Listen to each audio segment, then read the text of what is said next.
حضرت سیدہ عائشہ صدیقہ رضی اللہ تعالی عنہا ارشاد فرماتی ہیں کہ شعبان کی 15ویں رات تھی، یعنی شب برات کی رات۔ فرماتی ہیں شعبان کی 15ویں رات تھی، میں نے اچانک نظر ڈالی تو حضور میرے بستر میں تھے، پھر میری نظر پڑی تو حضور نہیں تھے۔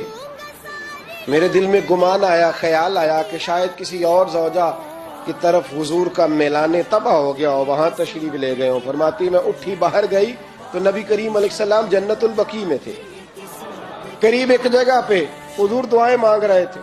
فرماتے میں گیا تو حضور فرمانے لگے ابو بکر کی بیٹی تو نے کیا گمان کیا کہ اللہ کا رسول تیری حق تلفی کرے گا؟